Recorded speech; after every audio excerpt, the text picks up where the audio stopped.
নমস্কাৰ, মই জ্যোতিষ। আজি ৰাতিপুৱাই আমাৰ হাতলৈ আহি পৰিছে কেইবাটাও অতিকৈ গুৰুত্বপূৰ্ণ খবৰ। হয় ৰাইজ, আটাইতকৈ প্ৰথম খবৰ হৈছে 1 জুনৰ পৰা বন্ধ হ'ব পাৰে ৰেচন দোকানৰ সামগ্ৰী। 1 জুনৰ পৰা বন্ধ হ'ব পাৰে ৰেচন দোকানৰ সামগ্ৰী। চৰকাৰৰ হাতত এতিয়া বাজেট নাই, যাৰ বাবে অহা 1 জুনৰ পৰা সুলভ মূল্যৰ দোকানত দাইল, নিমখ আৰু চেনিৰ যোগান সম্পূৰ্ণভাৱে বন্ধ হ'ব পাৰে। ৰাইজক এতিয়াৰে পৰা কেৱল চাউলহে দিয়া হ'ব বুলি ঘোষণা কৰা হৈছে। জালুকবাৰীত চৰকাৰৰ ডাঙৰ একশ্যন চলিছে উচ্ছেদ। গুৱাহাটীৰ জালুকবাৰীত ৰেল বিভাগৰ মাটিত থকা সকলো অবৈধ ঘৰ চৰকাৰে বুলডজাৰেৰে ভাঙি চুৰমাৰ কৰি দিছে।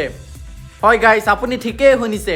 নতুন ৰেল লাইন আৰু দলং নিৰ্মাণৰ বাবে এই উচ্ছেদ চলোৱা হৈছে। কাছাৰত আৰক্ষীৰ বৃহৎ সফলতা, 18 কোটি ড্ৰাগছৰ জব্দ। কাছাৰ জিলাত অভিযান চলাই আৰক্ষীয়ে জব্দ কৰিছে প্ৰায় 18 কোটি টকাৰ 60,000 ইয়াবা টেবলেট। এজন সৰবাকাৰীক ইতিমধ্যে গ্ৰেপ্তাৰ কৰা হৈছে। ৰাইজ, বাকী থকা গুৰুত্বপূৰ্ণ খবৰকেইটা জনোৱাৰ আগতে আপোনালোকৰ যিসকল এতিয়ালৈকে আমাৰ চেনেলটো ছাবস্ক্ৰাইব কৰা নাই, তেওঁলোক অনুগ্ৰহ কৰি এতিয়া চেনেলটো ছাবস্ক্ৰাইব কৰি দি লওক। এতিয়া হওক বাকী থকা খবৰকেইটাৰ ওপৰত। বিশিষ্ট সমালোচক ডক্টৰ হীৰেণ গোহাঁইলৈ বিশেষ বঁটা আগবঢ়াইছে। বিশিষ্ট চিন্তাবিদ ডক্টৰ হীৰেণ গোহাঁইক শিক্ষা আৰু সংস্কৃতি জগতলৈ আগবঢ়োৱা অৱদানৰ বাবে এই বৰ্ষৰ সন্মানীয় শ্বহীদ কুশল বঁটা 2026 প্ৰদান কৰা হৈছে। শ্ৰীনগৰত অসমৰ জোৱানৰ অকাল মৃত্যু। নুমলীগড় পংকা বৰচাপুৰীৰ জোৱান দুৰ্লভ গগৈৰ শ্ৰীনগৰ সেনা চাউতিত হৃদয় যন্ত্ৰৰ ক্ৰিয়া বন্ধ হৈ মৃত্যু ঘটে। আজি তেওঁৰ নশ্বদে গাঁৱত উপস্থিত হোৱাত এক শোকাকুল পৰিৱেশৰ সৃষ্টি হয়। ধেমাজিত পথৰ কাষত ফল মূলৰ দোকান চলোৱা যুৱতীৰ কৰুণ মৃত্যু। ধেমাজি তেলিজানত পথৰ কাষত ফ্ৰুট বা ফল মূলৰ দোকান দি নিজক আত্মনিৰ্ভৰশীল কৰিব বিচৰা মৰমৰ যুৱতী মনিকা সোণোৱালক পিছফালৰ পৰা এক অচিনাক্ত বাহনে তীব্ৰ বেগেৰে খুন্দা মাৰে। নিৰ্মাণকাৰী প্ৰতিষ্ঠানে পথৰ ওপৰত যধে মধে ৰাখি থোৱা শিলৰ দমত পৰি যোৱাৰ বাবে অকালতে প্ৰাণ হেৰুৱালে এক প্ৰতিভাৱান যুৱতীগৰাকীয়ে। আমি আমাৰ চেনেলৰ তৰফৰ পৰা তেওঁৰ পবিত্ৰ আত্মাৰ চিৰশান্তি কামনা কৰিছোঁ আৰু শোক সন্তপ্ত পৰিয়াললৈ সমবেদনা জ্ঞাপন কৰিছোঁ। এতিয়া আহিছোঁ LPG গেছ চিলিণ্ডাৰ গেছক লৈ। হয় গাইজ, আপুনি একেবাৰে ঠিকেই শুনিছে। চিলিণ্ডাৰ গেছক লৈ ডাঙৰ আপডেট। 30 মে'ৰ পূৰ্বে কৰি লওক এই কাম, অন্যথা নাপাব ৰাইজ সাহায্য। চৰকাৰ আৰু অইল মাৰ্কেটিং কোম্পানীসমূহে এতিয়া LPG সংযোগক আধাৰ ভিত্তিক বায়'মেট্ৰিক ভেৰিফিকেশ্যনৰ সৈতে সংযোগ কৰিছে। আপুনি LPG গেছ চিলিণ্ডাৰত চৰকাৰী ৰাজ সাহায্যৰ সুবিধা পোৱা লাভ কৰেনে? বা আপোনাৰ ঘৰত LPG চিলিণ্ডাৰ আছেনে? যদি আছে তেন্তে এই খবৰ আপোনাৰ বাবে অত্যন্ত গুৰুত্বপূৰ্ণ। দেশজুৰি LPG গ্ৰাহকসকলৰ বাবে এটা নতুন আপডেট আহিছে।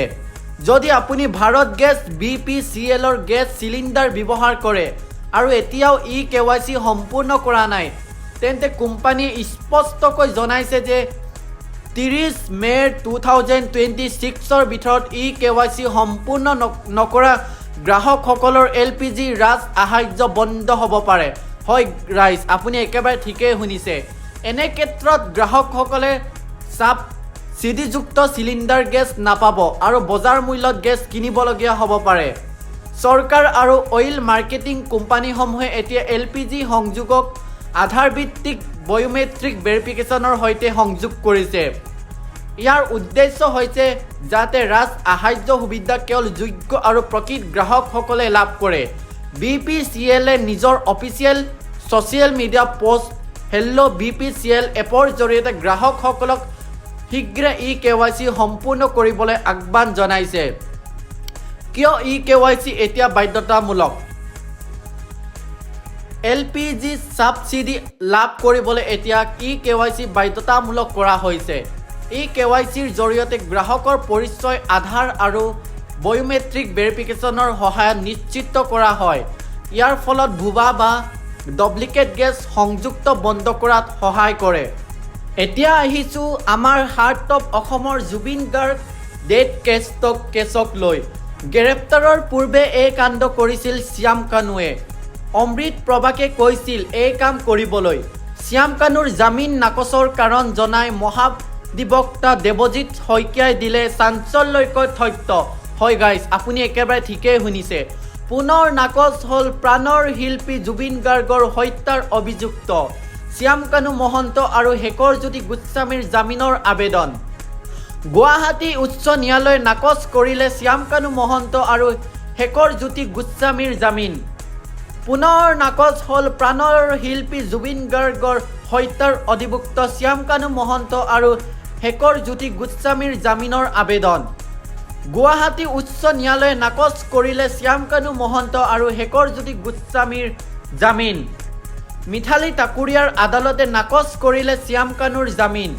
পূৰ্বে ফাষ্ট ট্ৰেক আদালতে নাকচ কৰিছিল জামিনৰ আবেদন আনফালে বিশেষ ফাৰ্ষ্ট ট্ৰেক আদালতে নাকচ কৰে শেখৰজ্যোতি গোস্বামীৰ জামিনৰ আবেদন কিয় এই আদালতে নাকচ কৰিলে শ্যাম কানু মহন্তৰ জামিনৰ আবেদন সেই সন্দৰ্ভত বিশেষ বৰ্ণনা দিলে অসম চৰকাৰৰ মহাধিবক্তা দেৱজিৎ শইকীয়াই হয় ৰাইজ আপুনি একেবাৰে ঠিকেই শুনিছে দেৱজিৎ শইকীয়াই কয় যে জামিন লাভ কৰিলে অভিযুক্ত শ্যাম কানু মহন্ত পলাই যোৱাৰ আশংকা আছে শ্যাম কানু মহন্তই সাক্ষীসকলক প্ৰভাৱিত কৰিব পাৰে জামিন পালে পলাই যোৱাৰ আশংকা আছে ইয়াৰ লগতে মহাধিবক্তা দেৱজিৎ শইকীয়াই বাতিল কৰে জুবিন হত্যাৰ অভিযুক্ত শ্যাম কানু মহন্তৰ আন এক অধ্যায় মহাধিবক্তাগৰাকীয়ে জনায় যে গ্ৰেপ্তাৰৰ পূৰ্বে শ্যাম কানু মহন্তই ডিলিট কৰিছিল মোবাইল লেপটপত থকা সকলো তথ্য